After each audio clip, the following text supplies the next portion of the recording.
I signed the contract with hands that wouldn't stop shaking. $4,500 a month to clean a mansion in Westridge Heights. Westridge Heights was a gated pocket tucked into the Palisades, high enough to watch Manhattan glitter on clear nights, and close enough that dawn drives to campus felt almost sane. The pen felt heavy, like I was signing away more than just my time. The woman across from me, Miss Castillo, watched with dark eyes that missed nothing. She was somewhere in her 50s, dressed in a charcoal suit that screamed old money and older secrets.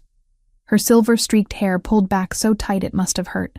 "You understand the terms, Miss Reed?" Her accent wrapped around each word with careful precision. "Discretion is paramount in this household. What you see, what you hear, stays within these walls." I nodded, thinking of the hospital bills stacked on my kitchen counter. $180,000. That's what cancer treatment cost, when insurance decided your mother wasn't worth saving.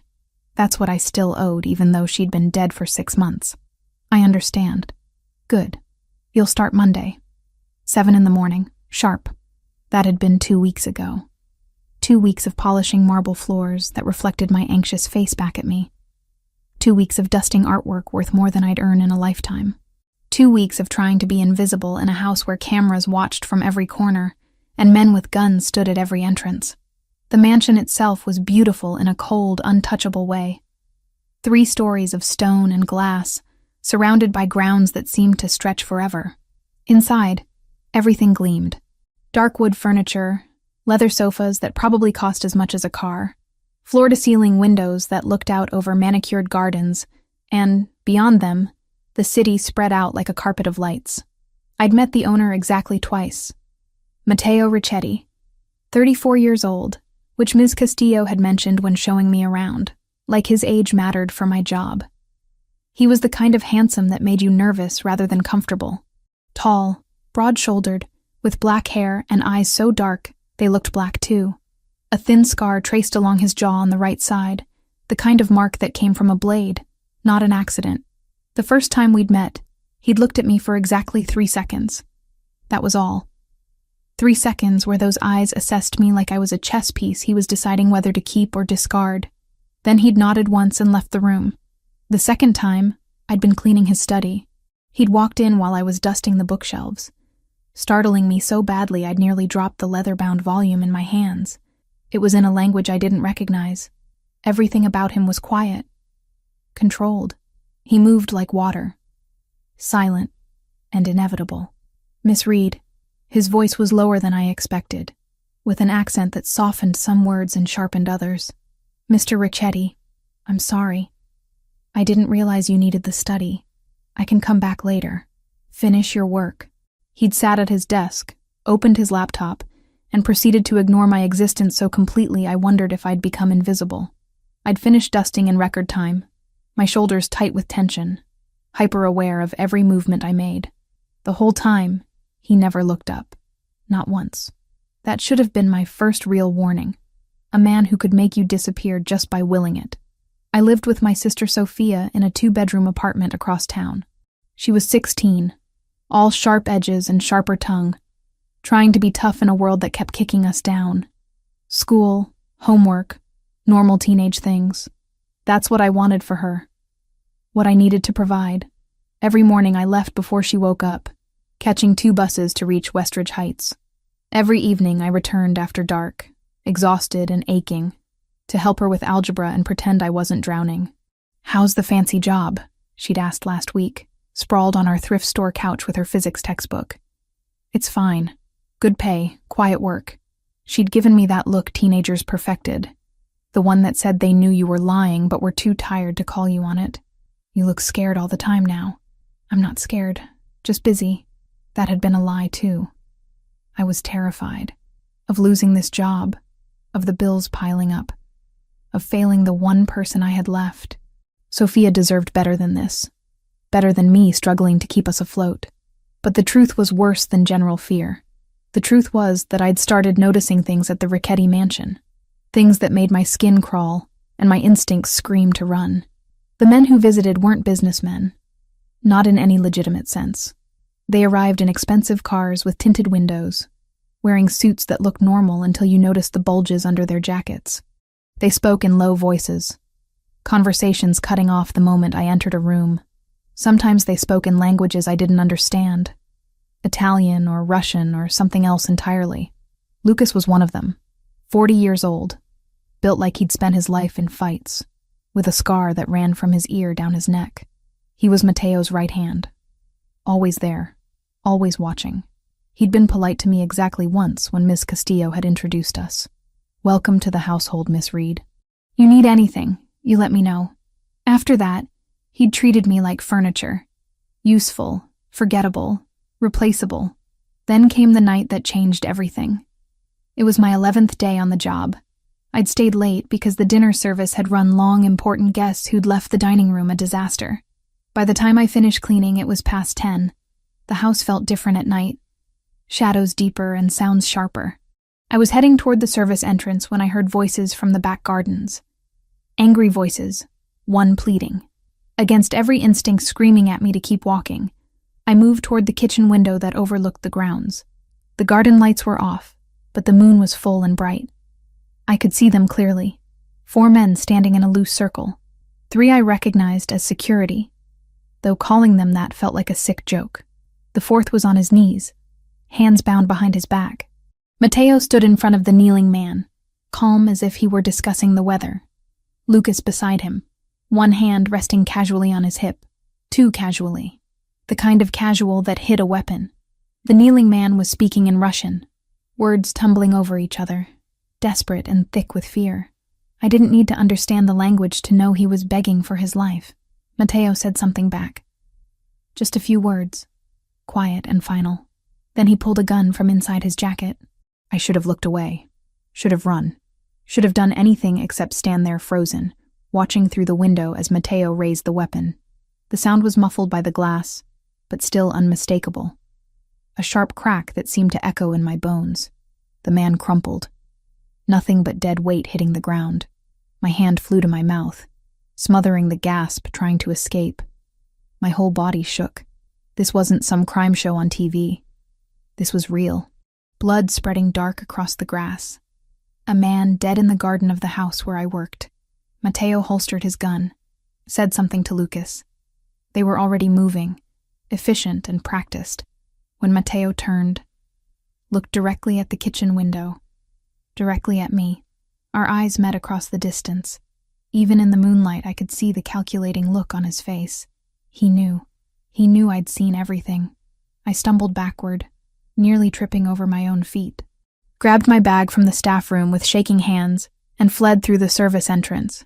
Didn't stop moving until I was 3 blocks away, standing at the bus stop in the dark, trying to remember how to breathe.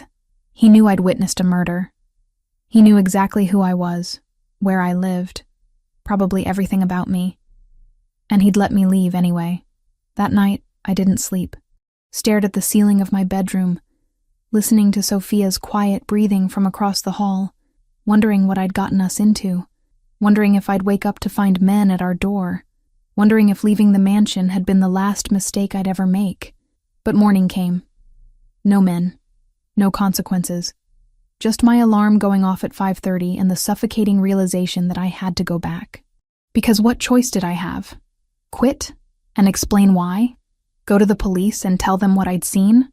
That felt like a faster way to end up dead. Besides, I had no proof.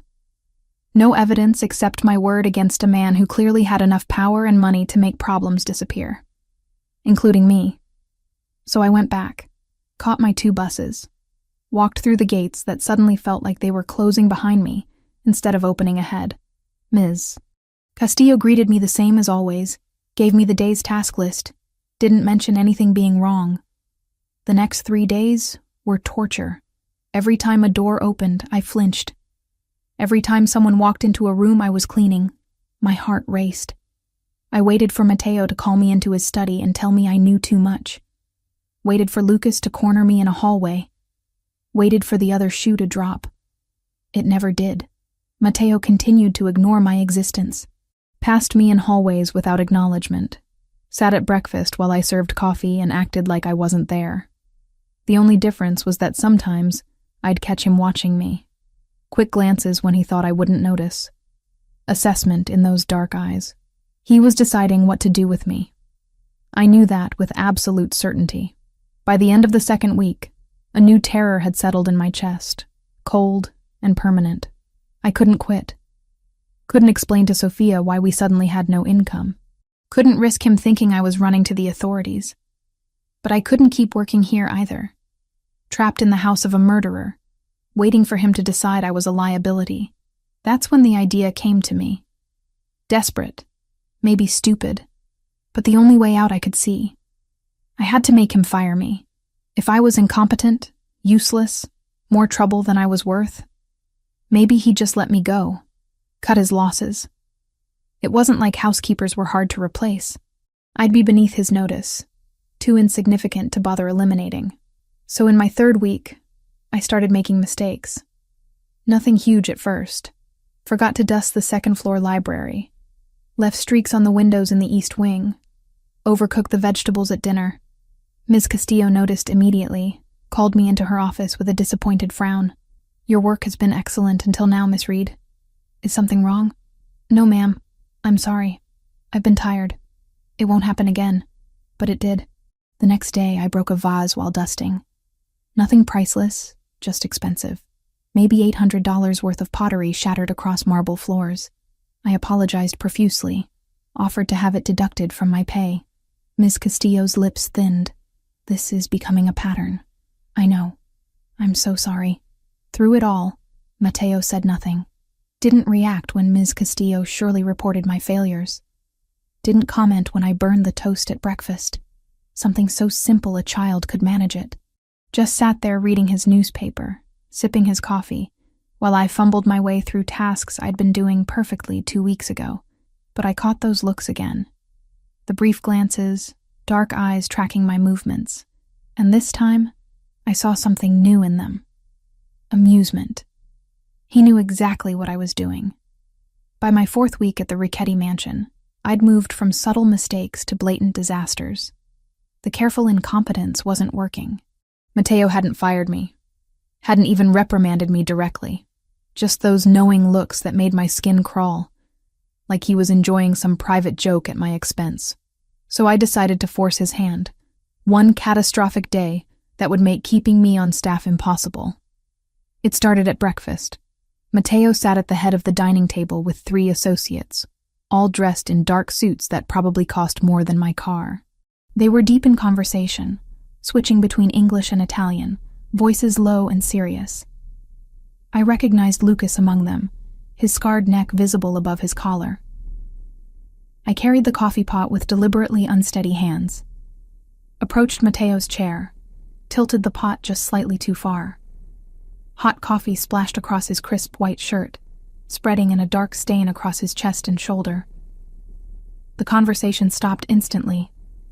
All 4 men turned to stare at me.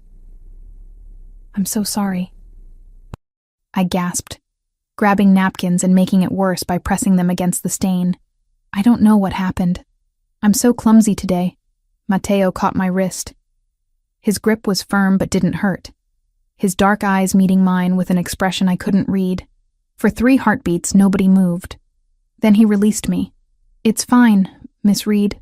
His voice was calm, almost gentle. "Accidents happen." He stood, excused himself to change, and left the room without another word. The other men watched him go, then returned to their conversation like nothing had occurred. Lucas glanced at me once, something almost like pity crossing his face before he looked away. Ms. Castillo found me in the kitchen 10 minutes later, her expression stormy. "That shirt was custom-made Italian silk. Do you understand what you've done?" "Yes, ma'am. I'm sorry. It won't happen again." It better not. But she didn't fire me. Didn't even threaten to. Just turned on her heel and left. 2 hours later, I executed phase 2. Mateo needed to leave for an important meeting downtown. I'd overheard him telling Lucas it couldn't be delayed. The black SUV sat in the circular driveway, engine running, driver waiting. I'd been tasked with retrieving Mateo's briefcase from his study. Instead, I palmed the spare keys from the kitchen key rack. Walked to the SUV while the driver was distracted talking to security. Reached through the open window, pressed the lock button, and let the keys fall to the floor inside. The click of the locks engaging was the sweetest sound I'd ever heard. Matteo appeared 5 minutes later, briefcase in hand, ready to leave. The driver tried the door. Locked. Tried the other doors. All locked. The keys visible through the window, mocking us. Who locked the vehicle?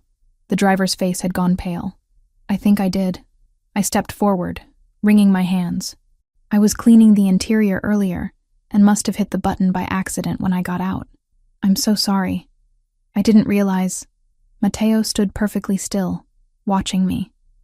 That same calculating look, like he was solving an equation in his head. Then he pulled out his phone, made a call, and arranged for another car.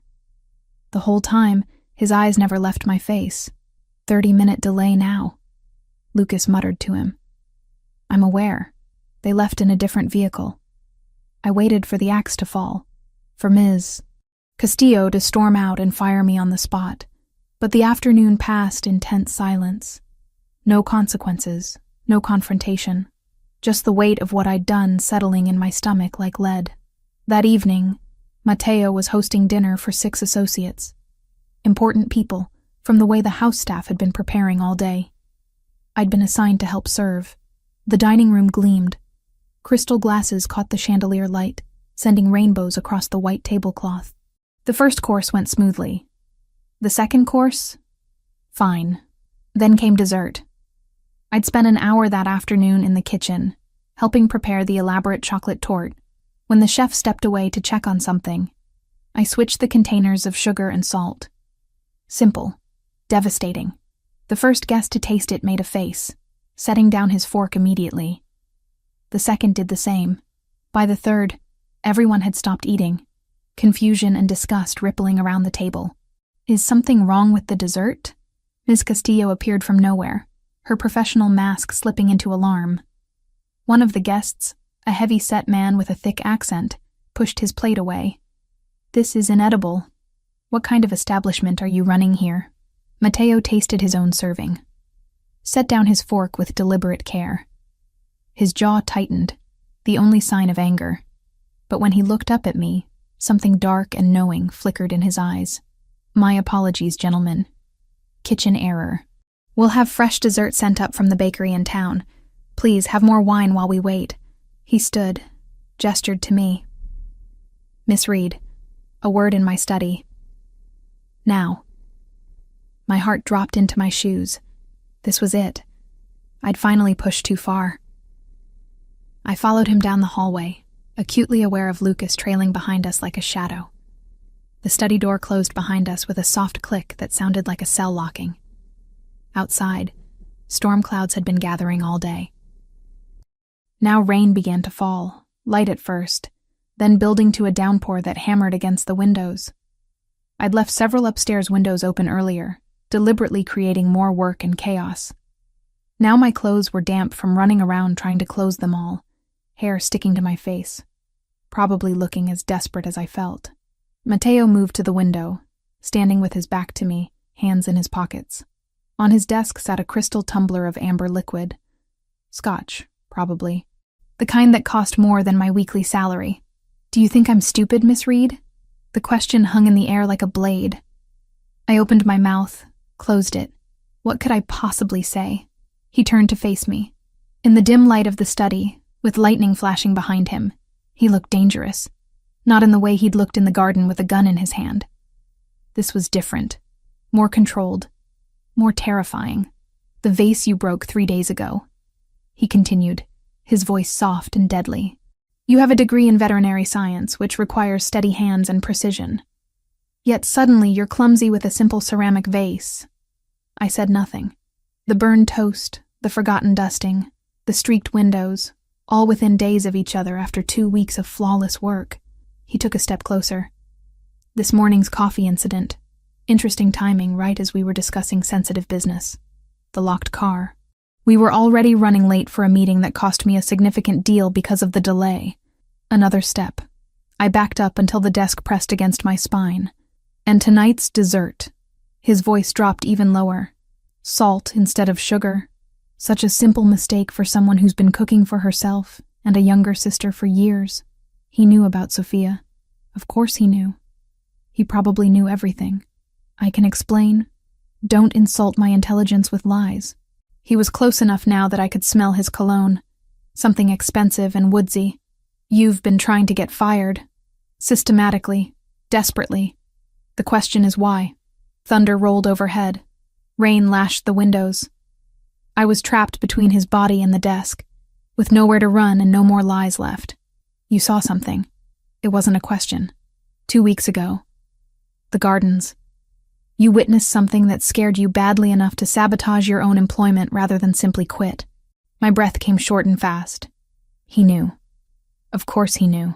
He'd seen me at the window that night. I don't want any trouble, I whispered. I just want to leave. Forget everything. Pretend I never saw anything. And you think I can allow that?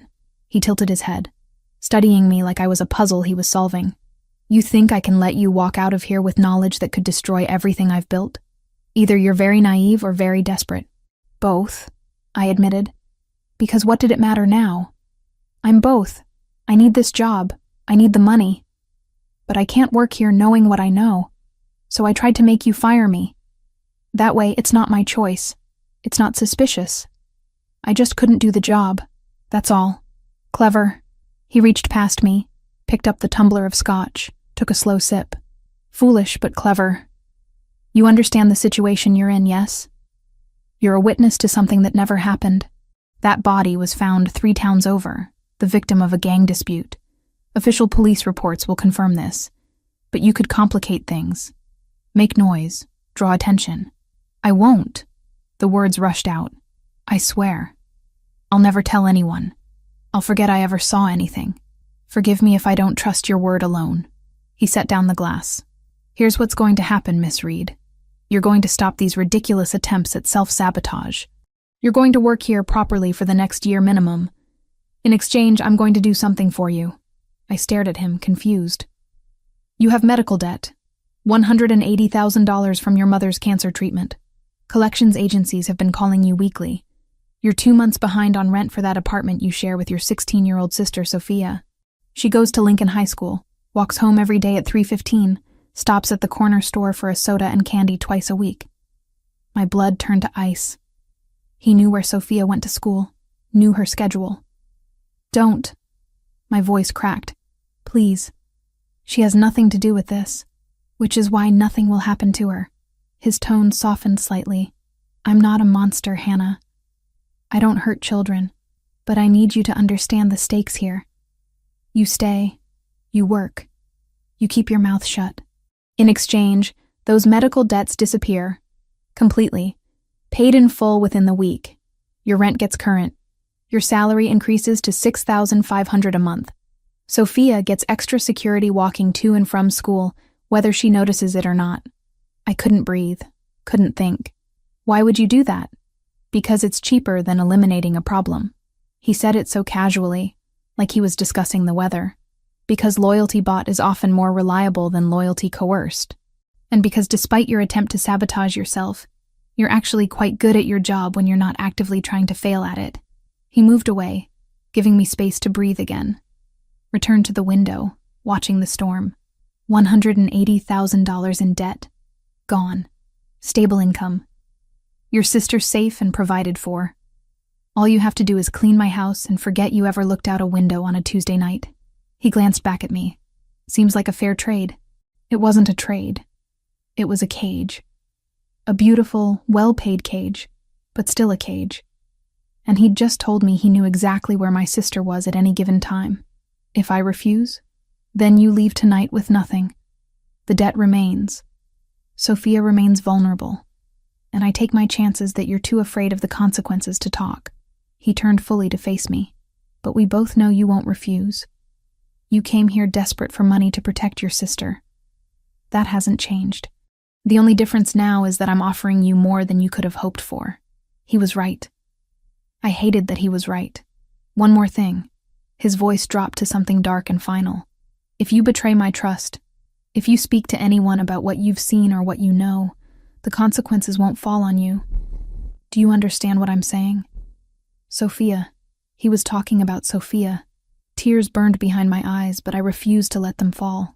I understand. Good. Then we have an agreement. He picked up a folder from his desk, handed it to me. Inside were documents, bank transfers, everything he'd promised. Your debts will be cleared by Friday. The salary increase starts Monday. Welcome to the family, Hannah Reed. The way he said it made family sound like a life sentence. I took the folder with shaking hands, nodded, and fled the study.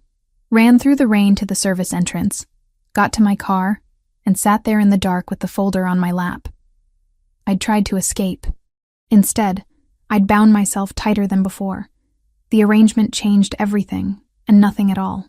My debts vanished within 3 days, exactly as Mateo promised.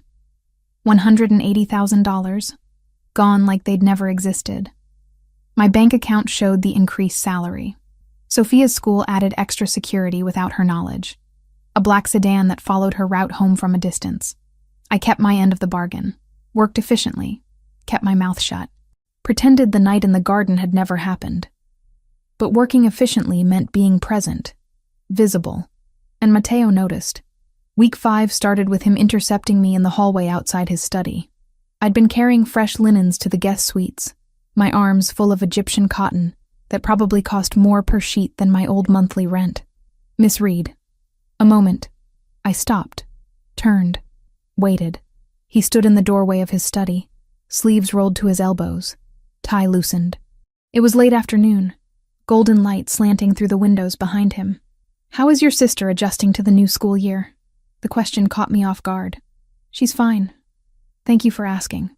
16 is a difficult age, especially without parents. Something in his tone made me look at him more carefully. Not pity exactly. Understanding, maybe. We manage. I'm sure you do. He paused, like he was deciding whether to say more. If she needs anything.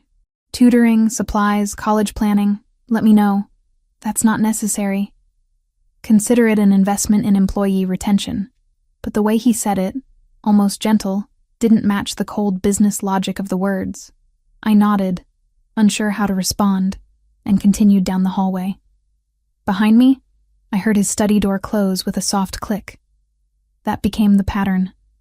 Small conversations, never longer than a few minutes. Always when no one else was around. He'd ask about Sophia's classes, about my veterinary studies that I'd abandoned, about books I'd read, never about the night in the garden, never about the arrangement between us. I answered briefly, politely, keeping walls firmly in place, but I started noticing things. The way he treated the household staff with respect, never raising his voice or making demands. How he paid everyone above market rate, provided health insurance, gave Christmas bonuses that were actually substantial. Ms. Castillo ran the house, but it was Mateo who'd established the culture of dignity for the people who worked for him. I found receipts in his study once while cleaning.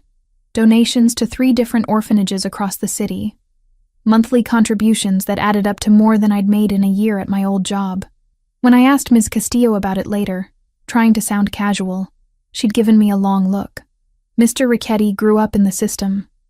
He doesn't forget where he came from. The library in the East Wing held hundreds of books, and they weren't just for show. I'd seen him reading there late at night when I worked evening shifts.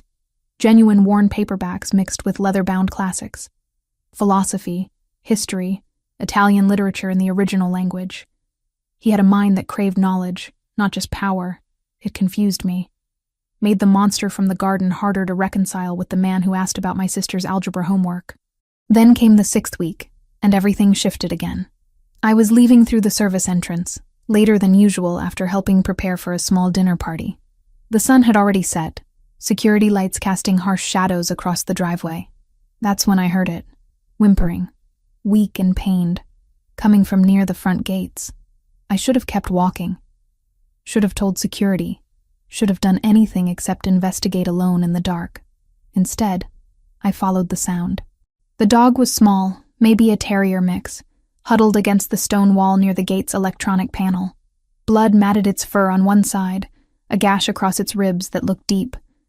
Its brown eyes watched me approach. Too hurt to run, too scared to trust. "Hey, sweetheart." I kept my voice low, soothing. Crouched slowly, letting it smell my hand. It's okay.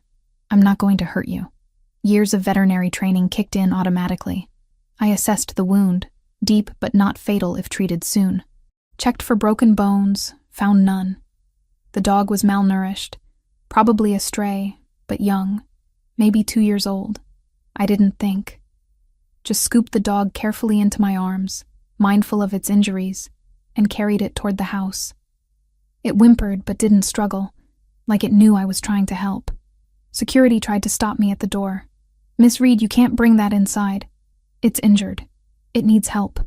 I pushed past them, heading for the kitchen where I knew there was a first aid kit. My shirt was already soaked with blood, the dog trembling against my chest. I was halfway through cleaning the wound when Mateo appeared in the kitchen doorway. He didn't say anything, just watched as I worked, my hands steady despite my racing heart, talking to the dog in a low voice while I disinfected the gash and applied butterfly bandages to close it. Not perfect, but it would hold until I could get the animal to a real vet. "You're good at that." His voice made me jump. I'd almost forgotten he was there. I was studying to be a veterinarian. Before my mother got sick, before the bills, before everything fell apart. I remember. Of course he did. He knew everything about me. The dog had calmed under my hands, the worst of the crisis past. It looked up at me with those trusting brown eyes, tail giving a weak wag. It needs proper veterinary care. Antibiotics, stitches probably. I can take it to a clinic tomorrow. Keep it here. I looked up at him, surprised. "What?" "The dog. Keep it here. I'll have Lucas arrange for a vet to come to the property tomorrow morning.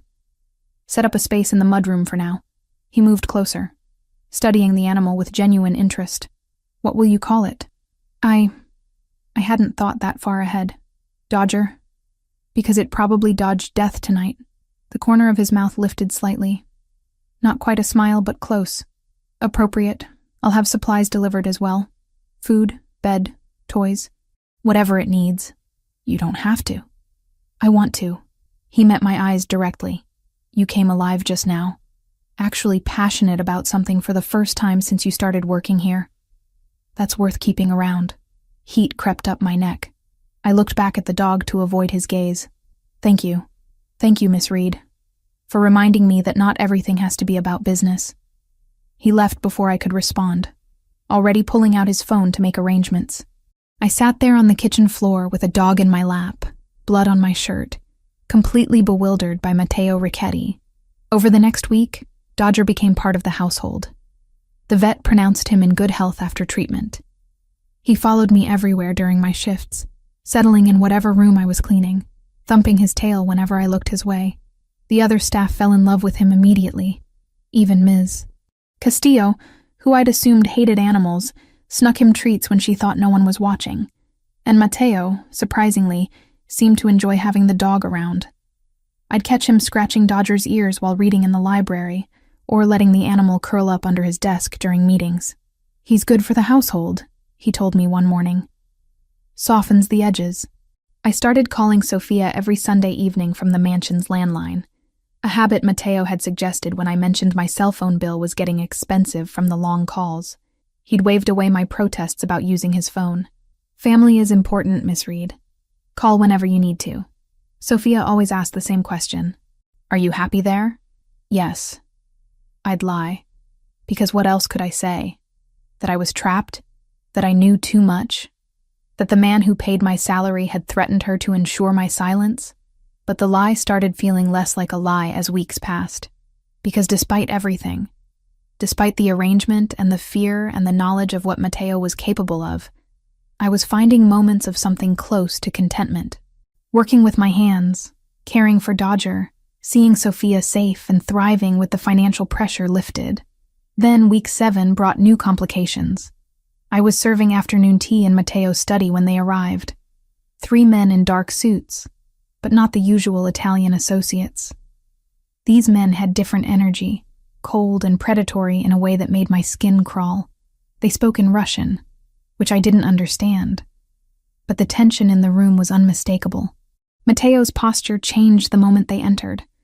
Shoulders back, jaw tight, every line of his body radiating controlled threat. Lucas stood by the door like a guard dog, one hand resting casually near his concealed weapon. I set down the tea service quickly, trying to be invisible, when one of the Russians spoke to Matteo in English. Sergio Valentasi sends his regards. He's very interested in your territory. My territory is not for sale. Everything is for sale, Mr. Ricchetti. It's just a question of price. The man's smile didn't reach his eyes. Sergio is prepared to be very generous. Tell Sergio that if he wants this territory, he'll have to take it. And that won't end well for him. The temperature in the room dropped 10 degrees. I finished pouring tea and retreated as fast as professionally possible, heart hammering. Behind me, I heard the Russian laugh, low and threatening. We'll see about that. That night, Matteo called a meeting with all his senior people. I wasn't supposed to hear it, but I was cleaning the hallway outside the conference room when raised voices carried through the door. The Yakuza backing Sergio changes everything, Lucas was saying. We can't fight them both. We don't have a choice. Matteo's voice was steel. If we show weakness now, we're finished. Increase security at all properties. Double the guards. I want everyone on high alert. What about the people in the house? Staff, I mean. A pause. Keep them safe. They're not part of this war. I moved away before they could catch me listening, but the weight of what I'd heard followed me home that night. War was coming, and I was standing right in the middle of the battlefield. The mansion transformed into a fortress over the next 2 weeks. More guards patrolled the grounds, their presence constant and unsettling. Cameras multiplied like eyes, watching every corner. The household staff moved through their duties with new tension, aware that something dangerous was brewing beyond the gates. Matteo held more meetings behind closed doors, voices raised in Italian and English, arguments about strategy and territory. Lucas was always at his side, hand never far from the weapon under his jacket. The other men who visited had that same quality, predatory and alert, ready for violence at any moment. I tried to stay invisible, focus on my work, pretend the escalating danger didn't exist. But it was impossible to ignore. The air itself felt charged, like the moments before lightning strikes. Sophia called more frequently now, worried because she'd seen news reports about gang violence in the city, bodies found in abandoned buildings, shootings outside nightclubs, territorial disputes turning bloody. "Are you safe where you work?" she asked one evening, her voice tight with concern. "I'm fine. The neighborhood here is really secure. You don't need to worry about me. You'd tell me if something was wrong, right?" The lie stuck in my throat. Of course I would, but I wouldn't. Couldn't. Because telling Sophia the truth meant admitting I worked for a man who operated outside the law, who had enemies willing to kill, who'd threatened her to ensure my silence. Better she thought I was cleaning some rich businessman's mansion in a safe part of town. Week 9 arrived with unseasonable heat, the kind that made the air shimmer and tempers run short. I was in the kitchen preparing afternoon tea when the alarm system blared through the house. 3 sharp tones, then Lucas's voice over the intercom. "Lock down. All non-essential personnel to safe rooms. Now." My hands froze on the teapot. Ms. Castillo burst into the kitchen, her professional calm finally cracking. "Come with me quickly." She grabbed my arm, pulling me toward the pantry. Behind a false wall was a reinforced room, stocked with supplies and communications equipment. 2 other staff members were already inside, faces pale with fear. "Stay here. Don't come out until someone gives the all clear." She left before I could ask what was happening. The heavy door closed with a thud that made my ears pop. We waited in tense silence. Minutes crawled past. I could hear sounds through the walls, muffled but distinct. Shouting, breaking glass, then gunshots, sharp cracks that made us all flinch. One of the staff members, a young man named David who worked as a groundskeeper, started pacing. "They're inside. They got inside the house. Security will handle it," the cook, Mrs. Park, said. But her hands shook as she clutched her rosary. More gunshots. Closer now. Someone screamed, the sound cutting off abruptly. I thought about Dodger. Where was he? Was he safe? The dog usually followed me everywhere, but I'd left him in the mudroom when the alarm went off. Time stopped having meaning. Could have been 10 minutes or an hour before the sounds finally stopped. Heavy silence settled, somehow worse than the noise. then footsteps outside the safe room. I held my breath. Clear. Everyone out. It's over. Lucas's voice. We emerged cautiously into a kitchen that looked like a war zone. Chairs overturned, broken dishes scattered across the floor, bullet holes in the far wall. Lucas stood in the doorway, blood on his shirt but apparently uninjured. His eyes were hard, scanning each of us quickly. Anyone hurt? We shook our heads. Good. Stay in the East Wing until we've cleaned up. Don't go near the entrance or the gardens. What happened? I asked, my voice barely above a whisper. Sergio Valentasi's people. They breached security during shift change. Won't happen again. He turned to leave, and I saw bodies being dragged past the kitchen door. 3 men in dark clothing, clearly dead. My stomach turned. Where's Mr. Ricchetti? Mrs. Park asked. Out. He'll be back soon. Until then, follow my instructions. We did as told, gathering in one of the guest suites in the East Wing. Nobody spoke. We just sat there, processing what had just happened. An actual assault on the house. People dead in the hallways we walked through every day. Dodger found me an hour later, whimpering and pressing against my legs. I gathered him into my arms, feeling his heart race against my chest. At least he was safe. Mateo returned as the sun was setting. I heard his voice in the hallway, sharp and controlled but edged with fury. He was speaking to Lucas, words too low for me to catch clearly. Then footsteps, moving through the house, checking each room. He appeared in the doorway of the guest suite. His eyes swept over us, counting, assessing for injuries. You're all unharmed? Nods all around. His gaze landed on me last and lingered. Something passed across his face, too quick to identify. Relief, maybe. Or anger that I'd been put in danger. Miss Reed, a word. I followed him into the hallway, Dodger trailing behind. We walked in silence to his study. That familiar space that had become the site of so many turning points in my time here. He poured himself a drink, downed it in one swallow, poured another. His hand shook slightly, the only sign of how close things had been. They came for me, he said finally. Planned the attack during shift change because they'd been watching the security patterns. 3 men made it inside before we could stop them. Lucas said it was Sergio's people.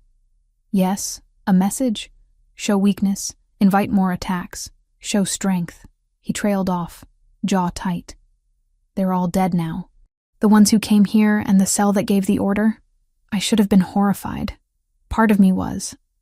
But another part, the part that had been living in this world for 9 weeks now, just felt relief that it was over. You could have been killed, he continued, setting down his glass to face me fully. You and the others. Because of me. Because I brought this war to my own home. It's not your fault. It is. He moved closer, and I saw genuine guilt in his eyes. You work here because I forced you to, because I gave you no choice. And today you almost died for it. But I didn't. I'm fine. You're trembling. I looked down at my hands. He was right.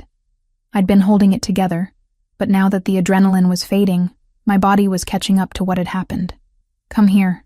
He guided me to the leather chair, made me sit, poured a small amount of whiskey into a clean glass and pressed it into my hands. Drink. It'll help with the shock.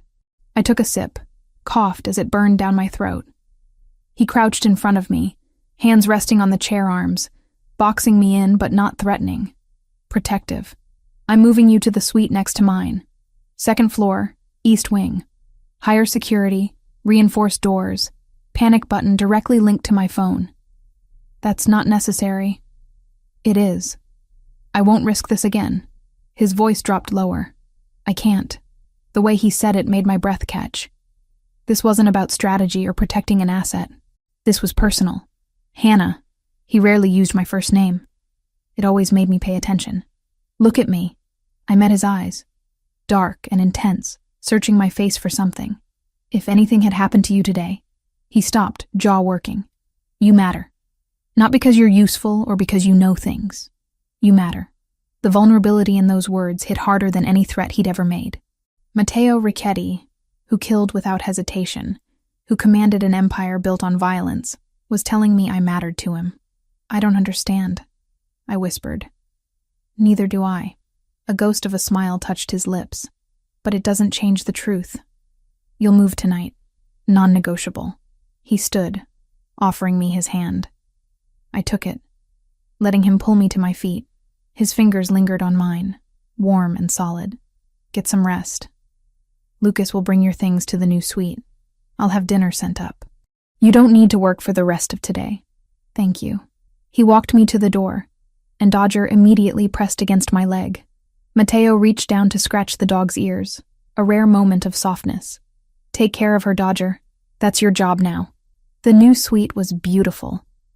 Larger than any space I'd ever lived in, with windows overlooking the gardens and a bathroom that felt like a spa.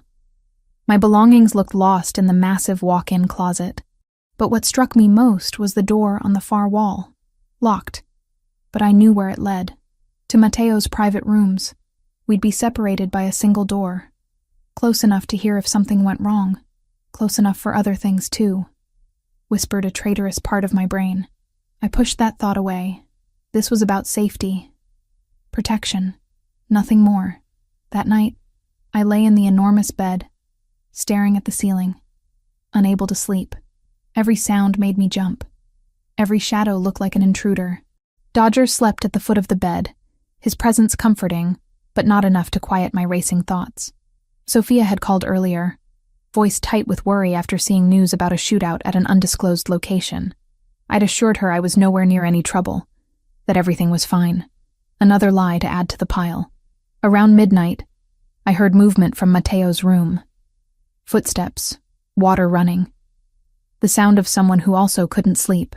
I wondered if he was thinking about the attack, about the bodies in his house, about how close his people had come to being killed, about me.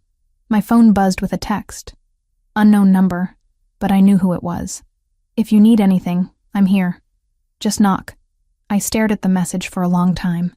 Simple words that felt like so much more. An offer, an admission, a door opening between us, invisible but real. I typed back. Thank you. Good night. 3 dots appeared immediately. Good night, Hannah. You're safe here, I promise. And despite everything, despite the danger and the violence and the impossible situation I'd found myself in, I believed him. I was safe. Not because of the guards or the security system or the reinforced walls, because Matteo Ricchetti had decided I mattered, and nothing would be allowed to hurt what he'd claimed as his to protect. Living next door to Matteo changed everything in ways I hadn't anticipated. The proximity felt intimate even through walls and locked doors. I could hear him moving through his rooms late at night when neither of us could sleep, heard water running when he showered, heard the faint murmur of his voice during phone calls that stretched past midnight. He became less of an enigma and more of a person, a man with routines and habits, who paced when thinking, who listened to jazz at low volume while working, who sometimes stood at his window for long stretches staring out at the grounds like he carried the weight of the world on his shoulders. Because he did. I saw it in the lines around his eyes that deepened after difficult meetings, in the tension that settled across his shoulders when Lucas brought bad news, in the way his jaw would tighten when discussing territorial disputes that had no good solutions. Week 11 brought a string of problems that tested even Mateo's legendary control.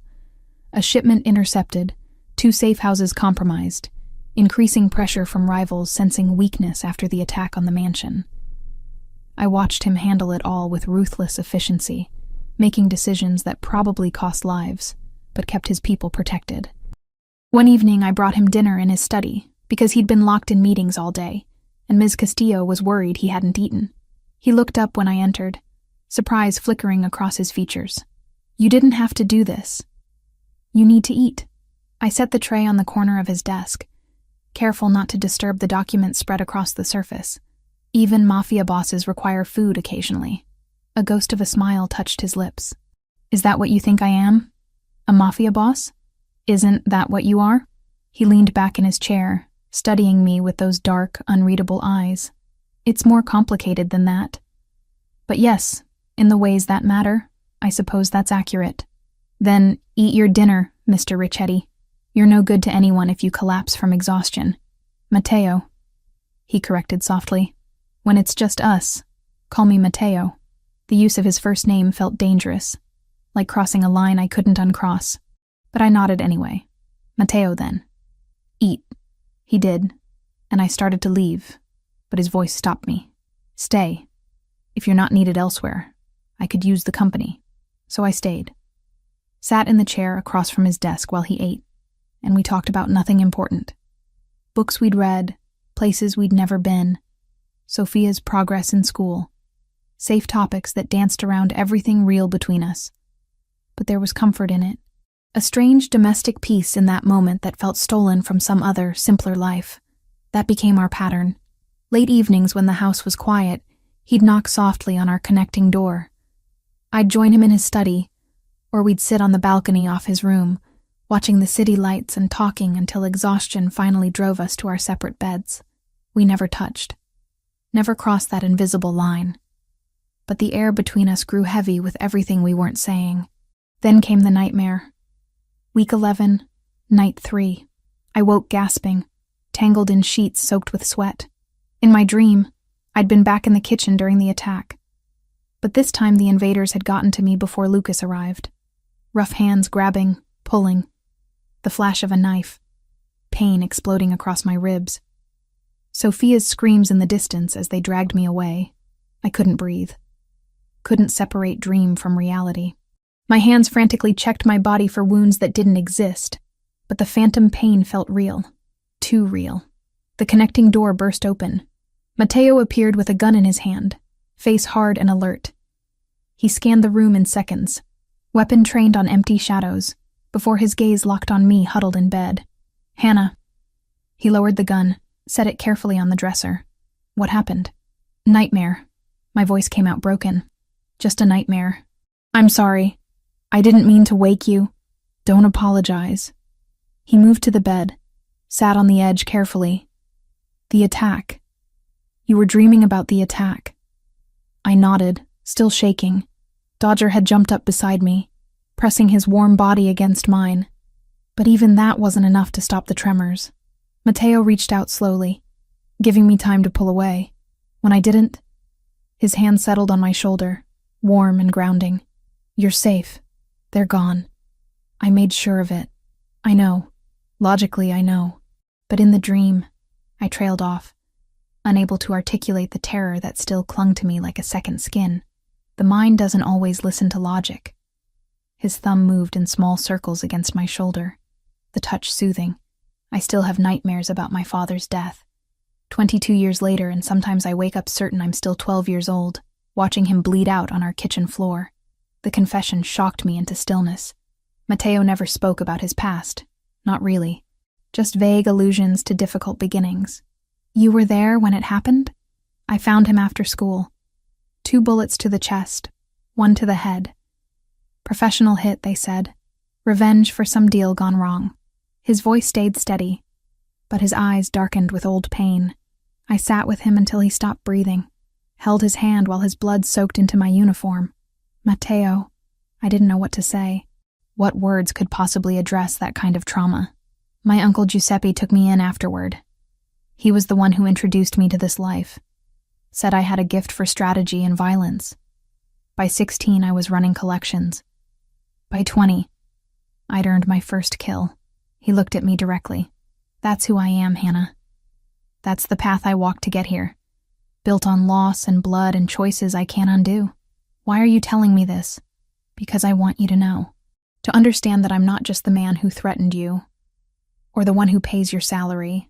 I'm also the 12-year-old boy who lost everything and decided to become powerful enough that nothing could hurt me again. I reached up, covered his hand with mine. I lost my parents too. Sophia was 11, terrified and grieving. And suddenly I was responsible for everything. Had to drop out of veterinary school, take 3 jobs, figure out how to be parent and sibling and provider all at once. You were too young for that burden. So were you, for yours. Something passed between us in that moment. Recognition. Understanding. 2 people shaped by loss, doing whatever necessary to protect what remained. I'm afraid, I admitted quietly, not just of the danger or the violence. I'm afraid of this. Of feeling something for you when everything about this situation is wrong. when caring about you could destroy everything I've tried to build for Sophia. And I'm afraid, he said, voice dropping lower, that I've already fallen so far that losing you would break something in me I didn't know could still break. Then he was kissing me. Or I was kissing him. Later, I couldn't remember who moved first. Only that suddenly his mouth was on mine, and years of loneliness and fear and desperate want crashed together in that contact.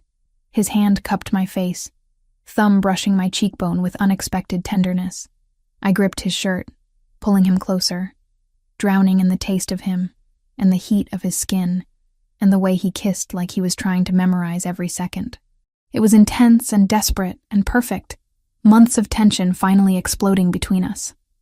Until reality crashed back in, and I remembered Sophia, remembered the war brewing outside these walls, remembered that caring for Matteo meant becoming a target, a weakness, a liability. I pulled back, breathing hard. We can't. His forehead rested against mine, breath matching my ragged rhythm. I know. If something happens to you in this war with Sergio, I won't survive it. Not after... I couldn't finish the sentence. After losing everyone else I'd ever loved. Nothing will happen to me. You can't promise that. I forced myself to pull further away, putting physical distance between us. And worse, if this relationship puts Sophia in more danger, if it makes her a target because of me, I'd never forgive myself. Or you. His jaw tightened, pain flashing in his eyes. But he nodded. You're right. I don't like it, but you're right. I care about you. The admission cost me something to make. More than I should. More than is safe. But I can't let that cloud my judgment about what's best for my sister. I understand. He stood, moved toward the connecting door, then paused. For what it's worth, Hannah, you're not just someone I want. You're someone I'd choose. Equal, partner. The only person who makes this life feel like it means something beyond survival. When you're ready, if you're ever ready, I'll be here. He left, door closing softly behind him. I sat in my bed, fingers touching my lips where I could still feel his kiss, wondering how I'd found the strength to say no when every part of me had screamed yes. The following week, Sophia finally visited on a Saturday afternoon. I'd been putting it off, making excuses about schedules and homework, but Matteo had insisted. She should see where you work, know that you're safe and well cared for. Otherwise, she'll imagine the worst. So Sophia came, eyes wide as Lucas drove her through the gates in one of the black SUVs. I met her at the entrance, pulling her into a hug that lasted longer than necessary. This place is insane, she whispered. Is that gold on the doorframe? Gold leaf. And yes, it's excessive. Come on, I'll show you around. We toured the public areas, Sophia's running commentary a mix of awe and sarcasm that made me laugh for the first time in days. She loved the library, spent 20 minutes just running her fingers along the book spines. Adored Dodger on sight, sitting on the floor to let him crawl into her lap. You seem happy here, she said carefully as we sat in the garden. Different than before. Less stressed. The pay is good, the work is stable. And Mr. Ricchetti is... I searched for words that wouldn't reveal too much. He's been very generous. Mr. Ricchetti. She said it like she was testing the name. That's your boss, the one who pays for my school. I'd told her the scholarship came from a benefactor through my work. Not technically a lie. One of the people I work for, yes. Can I meet him? Before I could answer, Matteo appeared from the house. He must have been watching, waiting for the right moment. Dressed casually in jeans and a button-down with sleeves rolled up, he looked almost normal, almost safe. You must be Sophia. He approached with a warm expression, extending his hand. I've heard wonderful things about you. I'm Matteo. Sophia shook his hand, studying him with the same assessing look she gave everyone. Protective of me, always. Thank you for helping my sister. And for the school thing. Your sister works very hard. The assistance is well deserved. He glanced at me, then back to Sophia. She speaks about you constantly. How intelligent you are. How well you're doing in your classes. She's very proud of you. Something in Sophia's expression softened. She worries too much. That's what sisters do. He smiled genuinely. I never had siblings, but I imagine it's impossible not to worry about people you love. They talked for another 10 minutes, about school and her interest in engineering and whether she'd applied to any summer programs yet. Matteo was charming without being overbearing, respectful without being distant. He treated her like an intelligent young adult rather than a child, and I could see Sophia responding to that, her initial wariness melting into tentative liking. When she went inside to use the bathroom, Matteo turned to me. "She's remarkable. You've done an incredible job with her. She did most of the work herself. I just tried not to screw it up too badly. Hannah." He waited until I met his eyes. "About what I said that first night. The threat regarding Sophia. I need you to know that was me trying to control a situation through fear. It's what I know, what I'm good at. But I would never, under any circumstances, harm her. Even if you betrayed me tomorrow, even if you went to the police, even if you destroyed everything I've built, she would remain untouched. You have my word." The apology was so unexpected, so genuine, that I felt tears prick my eyes. "Thank you. That means more than you know. She's innocent, a child." That line is one I don't cross, Hannah, not ever. When Sophia emerged, she gave me a meaningful look. "He's hot, just saying." "Sophia." "What? I'm 16, not blind." She grinned. "But also, he's nice. I like him. As your boss, I mean. He seems to really care about the people who work for him." We spent another hour at the mansion before Lucas drove Sophia home. I watched the SUV disappear down the driveway, a strange ache in my chest. That night, Matteo knocked on our connecting door. When I opened it, he leaned against the frame. "She gave me her approval, in case you were wondering." "How did you know?" "She told me before leaving. Said you deserved someone who treated you right, and that I seemed like I might be capable of that. Then she threatened very seriously to make my life hell if I hurt you." I laughed despite myself. "That sounds like Sophia. I promised her I would try my best not to hurt you, though I suspect I already have, in many ways. You saved us too. The debts, the security, the opportunity. It's complicated, but it's not all bad." He studied my face for a long moment. "One day this war will be over. Sergio will be dealt with, the territory secured, things will stabilize. When that day comes, if you're willing, I'd like to try this properly. Court you like you deserve. Not boss and employee, not captor and captive, just Matteo and Hannah. Would you give me that chance?" My heart hammered against my ribs. This was a promise, a commitment to something beyond our current circumstance. "Ask me again when the war is over. When Sophia is safe and you're not sleeping with a gun under your pillow. Ask me then, and we'll see." He smiled, slow and genuine. "That's not a no. It's not a yes either, but it's hope. I'll take it."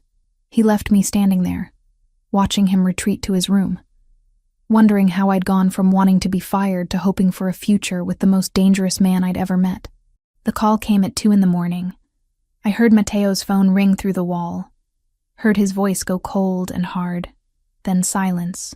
Heavy, ominous silence.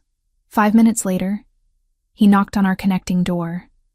When I opened it, his face told me everything had changed. "Sergio has Lucas's second in command, Antonio. They're demanding I meet them at the old warehouse district tomorrow night." State and federal investigators cycled through with counsel present, questions clipped and professional. Nobody grand stood, nobody threatened me. They were building a case, not a spectacle. My stomach dropped. "It's a trap, obviously." He ran a hand through his hair, tension radiating from every line of his body. "But if I don't go, they'll execute Antonio on camera and send it to every family in the region. Show that I abandoned my people. It'll start a feeding frenzy. Every rival thinking I'm weak, vulnerable. So you're going to walk into an ambush. I'm going prepared. Lucas is assembling the team now. We'll have contingencies, backup plans, escape routes." His jaw tightened. "But yes, there's a strong chance I won't come back from this." The words hit me like a physical blow. I'd been living in denial, pretending the danger existed somewhere distant. abstract. But this was real. Tomorrow night, Matteo might die. There has to be another way. There isn't. He stepped closer, cupped my face with both hands. I need you to listen carefully. In my study, there's a safe behind the painting of the harbor. The code is Sophia's birthday. Inside are documents, bank accounts, everything you and your sister would need if something happens to me. Lucas knows to ensure you're protected, but I wanted you to know where everything is. Stop. Tears burned behind my eyes. Stop talking like you're already dead. I'm being practical. You deserve to know you'll be taken care of, both of you, no matter what happens tomorrow. I don't want your money or your protection if you're not here. The admission tore out of me. I want you alive, Matteo. I want the future you promised. The one where we try this properly when the war is over. His thumb brushed away a tear that had escaped. Then I'll do everything in my power to come back to you. He kissed me then, and I kissed him back with everything I had, all the fear and want and desperate hope pouring between us. When we finally broke apart, both breathing hard, something had shifted, a decision made without words. Stay with me tonight, he said quietly. Not forever. Not making promises we might not be able to keep. Just tonight. Let me hold you while I can. I should have said no. Should have maintained the boundaries we'd agreed on. But the thought of him facing death alone, of spending what might be our last night separated by a wall, was unbearable. Yes. His room was larger than mine, darker, dominated by a massive bed and windows overlooking the grounds. He locked the door behind us, a habitual security measure, then turned to face me. If you want to change your mind, I kissed him to shut him up, pouring 3 months of tension and longing into it. His arms came around me immediately, pulling me close, and suddenly we were stumbling toward the bed, frantic and tender, desperate and careful, making love like we were trying to memorize each other against the possibility of never having this chance again. Afterward, we lay tangled together, my head on his chest, his heartbeat steady under my ear. His fingers traced patterns on my shoulder blade, while I traced the scars on his ribs. Tell me something, I whispered. Something true that you've never told anyone. He was quiet for so long I thought he wouldn't answer. Then, I'm tired. So deeply tired of the violence and the strategy, and having to be ruthless every moment of every day. Sometimes I imagine what it would be like to just be Matteo. Not the boss, not the heir to Giuseppe's legacy. Just a man who reads books and cares about the woman in his bed and doesn't have to calculate the consequences of showing weakness. You could be. When this is over, step back, let someone else lead. It doesn't work that way. I can make things better for the people who depend on me. More humane, less cruel, but I can never fully walk away, not without risking everything I've built, everyone I'm responsible for. His arm tightened around me. But with you, in moments like this, I get to remember who I might have been in a different life. I lifted my head to look at him. Promise me you'll be smart tomorrow. Not brave, not heroic, just smart and careful and focused on survival. I promise. He kissed my forehead, my nose, my lips. I have too much to come home to now. We made love again as dawn approached, slower this time, savoring every touch and kiss. When I finally drifted into uneasy sleep, wrapped in his arms, I tried not to think about how this might be the last time. Morning came too fast. Matteo left the bed quietly, dressed in the dark, tried not to wake me. But I was already awake, had been for the past hour, listening to his breathing and praying to a God I wasn't sure I believed in. Be safe, I whispered. Always. A lie, but a beautiful one. The day dragged like torture. I went through the motions of work, cleaning rooms that didn't need cleaning, reorganizing supplies that were already organized. Anything to keep my hands busy and my mind from spiraling into worst-case scenarios. Sophia called at noon. I almost didn't answer, afraid my voice would give everything away. Just checking in, she said cheerfully. You sound weird. Everything okay? Fine, just tired. Long week. You work too hard. Mr. Ricchetti should give you a break. If only she knew. I'll mention it to him. How's school? We talked for 20 minutes about her chemistry project, and the boy she maybe liked but wasn't sure about yet. Normal teenage concerns from a world that felt impossibly distant from mine. When we hung up, I sat on my bed holding the phone, wondering if I should have said more. Told her I loved her more explicitly, just in case. 8 o'clock came. Matteo and 6 of his men, including Lucas, left in 3 vehicles. I watched from my window as the convoy disappeared down the driveway, red taillights vanishing into darkness. Then there was nothing to do but wait. Ms. Castillo served dinner. I couldn't eat. Couldn't do anything except pace my room while Dodger watched with concerned brown eyes. 9 o'clock passed. 10.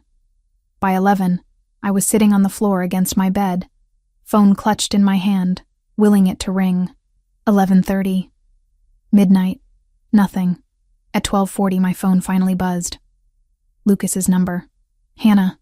His voice was strained, breathing labored. It went bad. Really bad. We're coming back, but I need you to be ready. Boss is hurt. I'm hurt. We need medical supplies standing by. How hurt? Just be ready. 5 minutes out. He disconnected before I could ask more. I bolted from my room, ran down to Ms. Castillo's quarters, pounded on her door until she answered in her nightgown, eyes sharp despite the late hour. They're coming back injured. We need the emergency medical kit, clean towels, everything. She didn't waste time with questions. Within 2 minutes, we had supplies spread across the kitchen table. I was trying to remember my emergency care training from veterinary school when I heard the vehicles roar up the driveway. 3 had left. 1 returned. I ran outside. The SUV doors were already opening. Lucas stumbled out, blood soaking his left side, but staying upright through sheer determination. Then Matteo emerged from the driver's side, moving stiffly, his own shirt dark with blood. Antonio? Ms. Castillo asked quietly. Matteo shook his head. They'd lost him. Lucas needs medical attention immediately, Matteo said, voice rough. Bullet went through his shoulder, possible internal damage. Ambulance. Can't risk it. Too many questions. We have a doctor on call, but he's 40 minutes away. Matteo looked at me. Hannah, you have medical training. Can you stabilize him until help arrives? I'd trained on animals, not humans. But anatomy was anatomy, and a sucking chest wound was a sucking chest wound regardless of species. Get him inside. Now. They half-carried Lucas to the kitchen, laid him on the table we'd just cleared. His face had gone gray, breathing shallow and rapid. Classic signs of shock. My hands moved on autopilot, everything I'd learned in school coming back. Applied pressure to the wound, checked for exit wound, found it. Through and through was better than bullet lodged inside. Packed both sides with gauze, created pressure bandages, elevated his legs to combat shock. Hannah. Lucas's voice was barely a whisper. Boss okay? I'm fine, Matteo said from beside me. But when I glanced at him, I saw blood seeping through his shirt at his left side. You're not fine. Sit down before you pass out. Lucas first. I can multitask. Sit.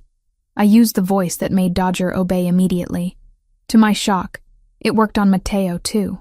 While monitoring Lucas's breathing and pulse, I had Matteo remove his shirt. Knife wound, deep but clean, along his ribs. Missed anything vital, but would need stitches. What happened? I asked while working, needing the distraction as much as the information. Ambush, like we expected, Matteo said through gritted teeth as I cleaned his wound. But bigger than anticipated. Sergio brought 15 men. We had 6. You're outnumbered and you still went. We had contingency plans. Explosives planted in the warehouse 2 days ago. Escape routes mapped. Backup positioned outside. His jaw tightened as I applied antiseptic. Antonio was already dead when we arrived. They'd executed him hours earlier. Just wanted us to walk into the trap. Lucas coughed, grimaced. Boss saved us. Turned the whole thing around. Not before you took a bullet for me, Matteo countered. That's my job. They fell silent. I finished bandaging Matteo's ribs, triple-checked Lucas's vitals. His breathing had stabilized slightly, color returning to his face. We might actually pull this off. The private doctor arrived 38 minutes later, took over Lucas's care with practiced efficiency. Mateo refused further treatment beyond the cleaning I'd already done, insisted on staying with Lucas until the doctor declared him stable. Finally, around 3 a.m, when Lucas was sleeping peacefully under sedation, and the doctor had left with instructions for care, Mateo found me sitting on the stairs outside the kitchen. Exhaustion had finally caught up with both of us. He sat beside me, our shoulders touching. "You saved his life tonight. The doctor said another 10 minutes and he would have bled out internally. I did what anyone with training would have done." "No." He turned to face me. "You stayed calm under pressure. Used skills you learned for animals on a human without hesitation. Put aside fear to do what needed to be done." His hand found mine. "You're remarkable, Hannah Reed. You came back." My voice broke. "You actually came back." "I promised you I would." I leaned against him, too tired for barriers or pretense. "What happened to Sergio?" "Dead, along with most of his people. The ones who survived are being questioned, but I don't expect them to know much. Sergio was always paranoid about information security." He paused. "It's over. The territorial dispute, the war, all of it. We won. At what cost?" "Too high. Always too high." He stood, offered me his hand. "Come on, we both need sleep." I let him lead me upstairs to his room. We collapsed onto the bed, fully clothed, too exhausted for anything except holding each other while the adrenaline finally faded. "Ask me again," I whispered into the darkness, "about trying this properly." His arms tightened around me. "When you're ready. When we've both had time to process everything that happened tonight. When it's not just adrenaline and relief talking. I'm ready now. Ask me tomorrow. If you still feel the same way after a full night's sleep and the crisis has passed, then I'll know it's real." "Fair enough." I closed my eyes, listening to his heartbeat, and let myself believe in tomorrow. Morning light filtered through the curtains, softer than it had any right to be after such a brutal night. I woke tangled with Mateo, his arm heavy across my waist, his breathing deep and steady. For a moment I just watched him sleep. The lines of tension that usually marked his face had smoothed, making him look younger, almost peaceful. Then reality crashed back. Lucas recovering downstairs. 3 men dead. Sergio eliminated along with most of his organization. The war was over, but the cost had been staggering. Mateo's eyes opened, finding mine immediately. "You're still here. Where else would I be? I thought maybe you'd wake up and realize last night was a mistake. That sleeping with your boss who happens to run a criminal empire probably wasn't your best decision." I traced the bandage covering his ribs, careful not to press too hard. "My best decisions don't seem to work out well for me. Maybe it's time I tried something different." Over the next week, the mansion settled into a strange new normal. Lucas recovered steadily, grumbling about being bedridden, but following doctor's orders when I threatened to tell Mateo he was being difficult. Federal agents came and went, asking questions about the warehouse incident. Mateo handled them with practiced ease, his lawyer present for every conversation, giving nothing away. The territorial disputes evaporated overnight. Sergio's death had created a power vacuum, but Mateo moved quickly to fill it, absorbing resources and establishing clear boundaries with neighboring families. No one wanted another war. Everyone was tired of the bloodshed. 8 days after the ambush, Mateo found me in the library. I'd been cataloging his collection, a project I'd started out of boredom and continued because I actually enjoyed it. Dodger slept at my feet, content in the afternoon sunlight. "Walk with me," Mateo said. Not a command, just an invitation. We walked through the gardens, past the spot where I'd witnessed that first execution all those weeks ago. The memory still made my stomach clench, but it felt distant now, like something that had happened to a different Hannah in a different life. "I have an offer for you," he began, hands in his pockets, gaze fixed on the horizon. "Actually, more of a proposition, a way out if you want it." My heart stuttered. "What do you mean?" "A house in Montana. Small town. Quiet. Far from all of this.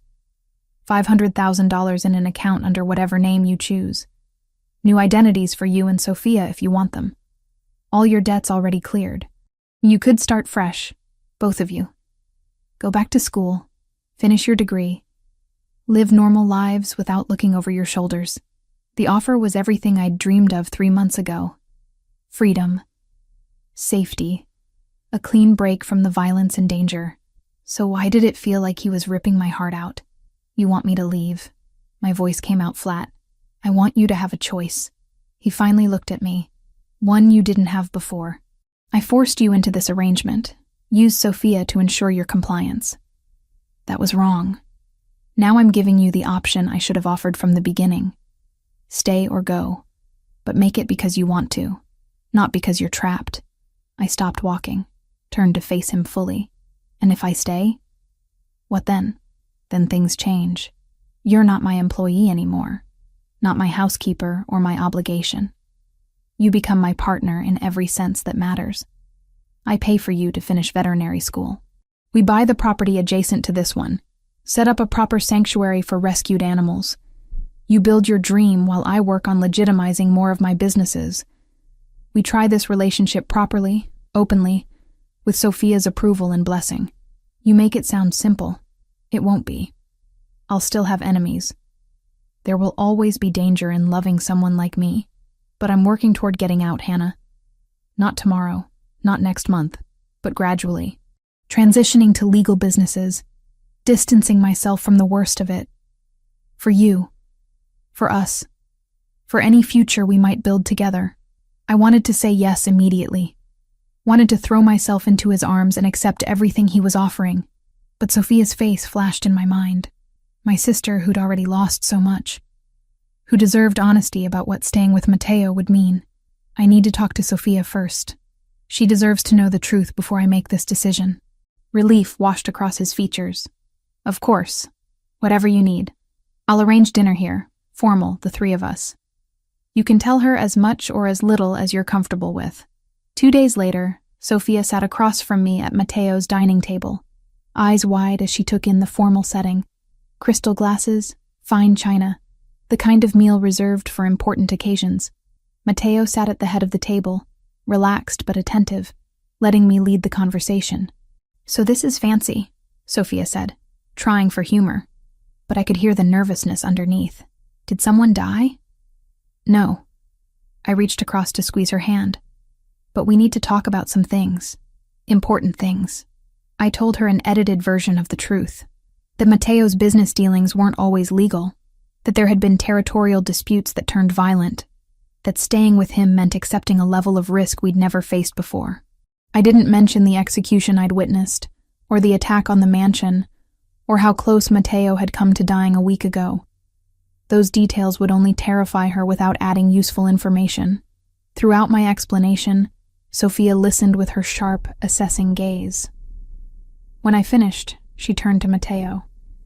So you're basically a crime boss. He didn't flinch. In the ways that matter, yes, though I prefer to think of it as running a family business with unconventional methods. And you want to date my sister? I love your sister. There's a significant difference. Sophia sat back, processing. I held my breath, waiting for her reaction.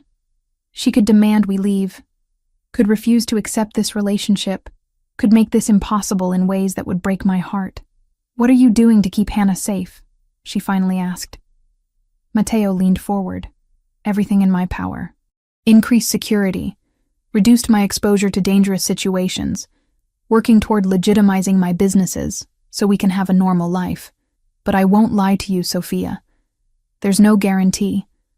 My enemies might target Hannah to get to me.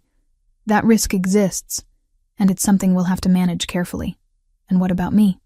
Am I a target too? You already have protection you don't see.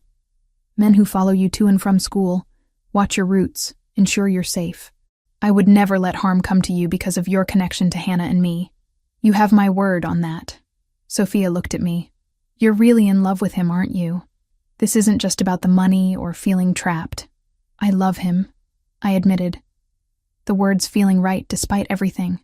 I know it's complicated and probably crazy. But yes, I want to stay. Want to build something with him. But only if you're okay with it. If you're not comfortable, we can take Matteo's offer and disappear to Montana. Start over somewhere safe. And you'd resent me forever for making you give this up. No, Hannah. She cut me off gently. You've been taking care of me since I was 11. Making sacrifices, working yourself to exhaustion, giving up your dreams so I could have mine. I see you now, with him.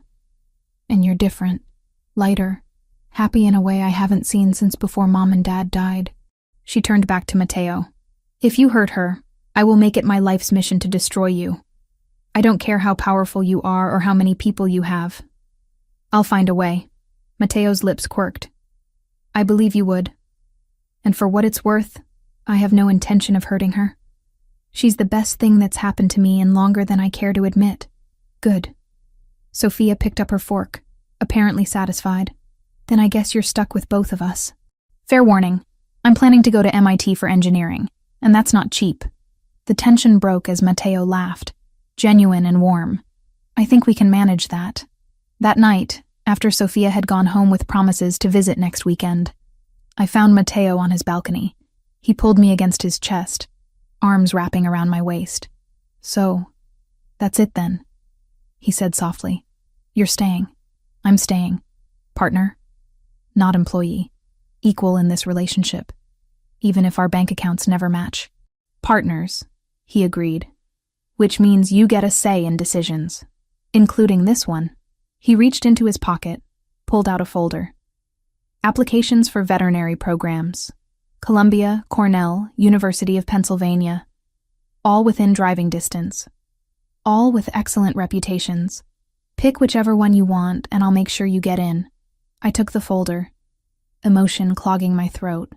You already contacted them? Made some calls, yes. Turns out having resources and connections can be useful for things beyond criminal enterprises. His hand cupped my face. I meant what I said, Hannah. I want you to have your dream. The career you sacrificed for Sophia, the life you deserved to have before everything fell apart. Let me give that back to you. I kissed him instead of answering, pouring 3 months of fear and hope and desperate love into it. When we finally broke apart, both breathing hard, he rested his forehead against mine. One more thing, he murmured. The property adjacent to this one. I bought it yesterday. 20 acres, mostly wooded, with existing structures that can be converted. I was thinking we could start bringing in animals by spring, build something together, yours and mine. You're moving very fast. I've wasted enough time being alone. Now that I have you, I'm not interested in taking things slow. His thumb traced my cheekbone. Unless you want slow. Tell me what you need, and I'll give it to you. What I needed was this. Him. Us.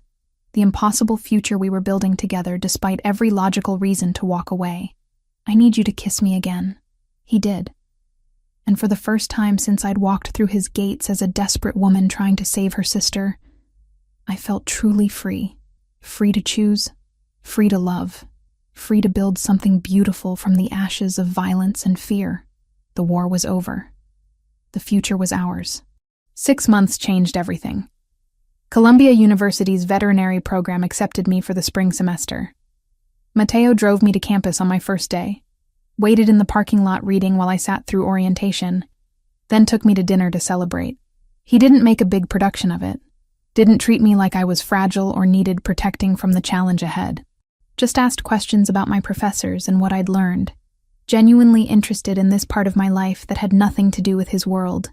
The commute became routine. 3 days a week, I'd leave the mansion at dawn, spend hours in lectures and labs, return exhausted but exhilarated. On the days I wasn't in class, I worked on the animal sanctuary taking shape on the adjacent property. We'd started with the 3 dogs beyond Dodger, then added 2 cats rescued from a hoarding situation, then a horse too old for racing that would have been put down if we hadn't intervened.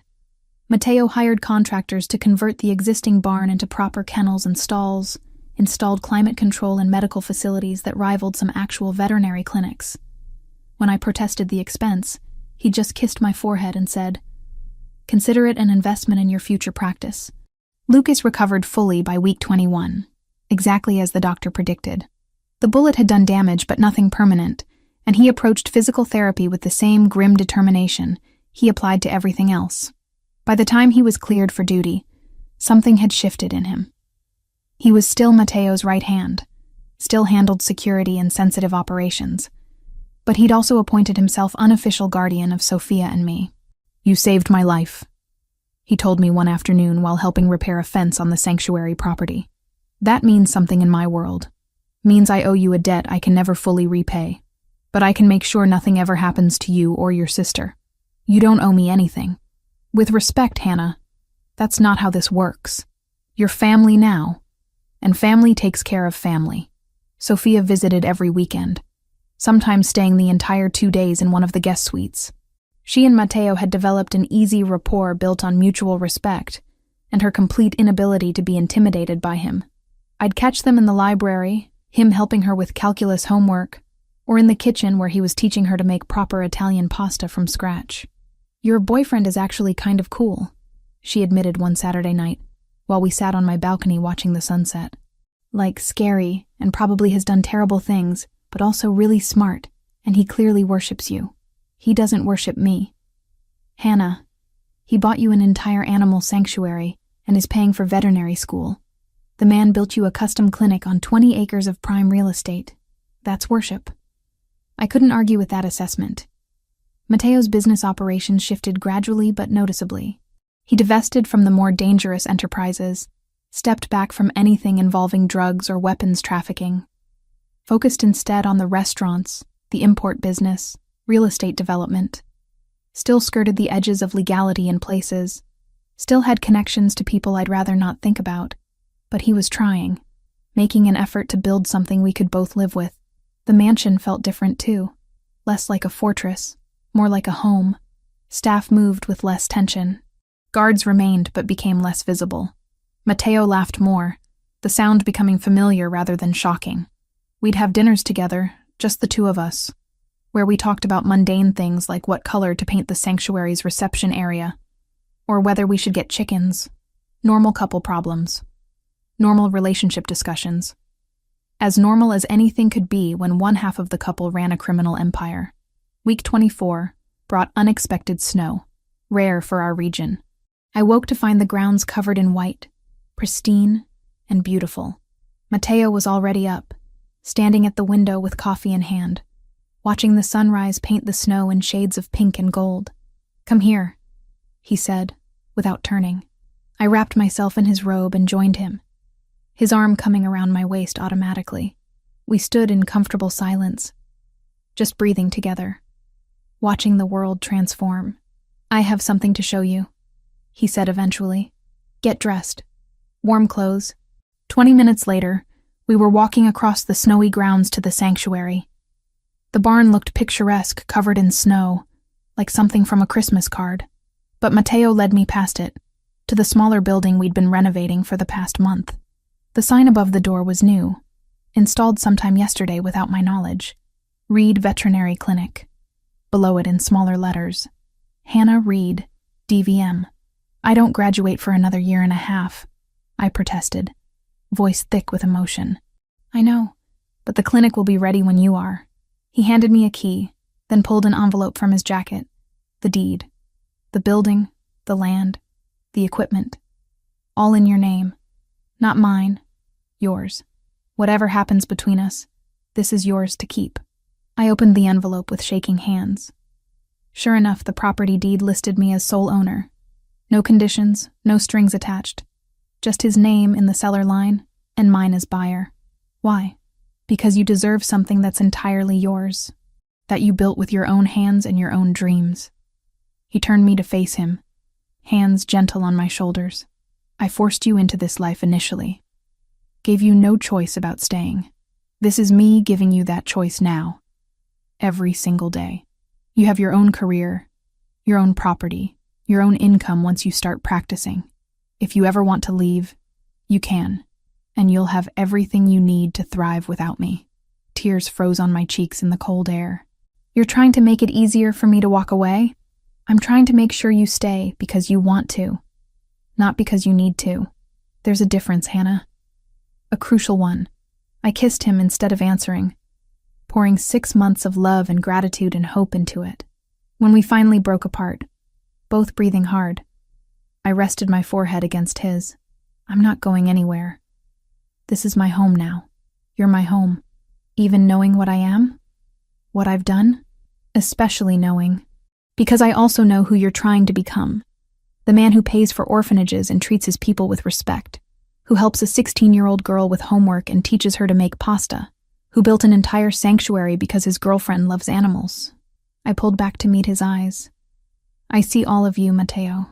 The darkness and the light. And I choose all of it. His smile was genuine, reaching his eyes in a way that still felt like a gift every time. Then I have one more question to ask you. He pulled another envelope from his jacket, this one smaller. Inside was a simple card with a date and time written in his precise handwriting. 3 months from now. What's this? A reservation at the courthouse. For a wedding, if you'll have me. He cupped my face in both hands. I'm not doing grand romantic gestures or public proposals. I'm asking quietly, just you and me, if you want to build this life together officially. Partners in everything. Marry me, Hannah. I'd imagined this moment differently. Thought there would be more fear, more hesitation, more weighing of consequences. But standing in the snow outside the clinic that bore my name, looking at the man who'd started as my captor and become my partner, I felt nothing but certainty. Yes, absolutely yes. He kissed me again. And for the first time since I'd grabbed that vase and deliberately shattered it all those months ago, I felt truly free. Free to choose. Free to love. Free to build something beautiful from the broken pieces of where we'd started. That evening, Sophia video called from her friend's house where she was studying. Matteo and I told her together, my hand in his as we explained the proposal and the wedding plans. Finally, she said, grinning at the screen. I was wondering when you'd make it official. Can I be maid of honor? Obviously. And can we have a real party afterward? Not just courthouse signatures. Like actual celebration with cake and music and me getting to dress up. Matteo laughed. Whatever you want, Sophia. This is your family too. After we hung up, I turned to him. Our family. That's what she said. Our family. That's what we are. He pulled me into his lap, arms secure around my waist. You, me, Sophia, Lucas, even Dodger and all the animals you keep rescuing. We built this together from nothing, from fear and desperation and impossible circumstances. And somehow, we made it into something worth keeping. 3 months later, we stood in that courthouse with Sophia beside me and Lucas beside Matteo. The ceremony took 12 minutes. The judge who married us had no idea who Matteo was, what he did, the blood on his hands that no amount of legitimacy would ever fully wash clean. She just saw 2 people making promises to each other, building a future on hope and hard-won trust. The party afterward filled the mansion grounds with people from every part of our complicated lives. Staff who'd become friends. Business associates who'd become something like family. Sophia's classmates who thought they were just attending a really fancy wedding at a really nice house. The veterinary students who'd become my study group. All of them mixing together, creating something new from disparate pieces. I danced with Matteo under string lights in the garden, where I'd once witnessed him commit murder. The symbolism wasn't lost on either of us. No regrets? He asked, as we swayed to music drifting from the house. Only that it took me so long to stop trying to get fired. He laughed, the sound warm and genuine. Best failed sabotage attempt I've ever witnessed. Give me some credit. I was very thorough. You were terrible at it. I knew what you were doing from day one. Then why did you let me keep trying? His expression softened, turning serious. Because watching you fight for your freedom, even when you had none, reminded me why I fell into this life in the first place. You don't give up. You don't surrender. You find a way forward no matter how impossible the odds. He pulled me closer. You made me want to be worthy of that kind of strength. You already were. You just needed someone to see it. We danced until the stars came out, until the guests began to leave, until it was just us and the future we'd chosen together. Not perfect, not simple, but ours. Built on honesty and sacrifice, and the kind of love that survives impossible beginnings. Later, much later, I stood on our balcony watching the last cars disappear down the driveway. Matteo joined me, wrapping a blanket around both our shoulders against the autumn chill. No more running, I said quietly. No more hiding. He agreed. And for the first time since I'd signed that contract months ago, I truly meant it. This was where I belonged. Where we both belonged. Together in the life we'd fought so hard to build from the ashes of where we'd started. The maid who'd tried to get fired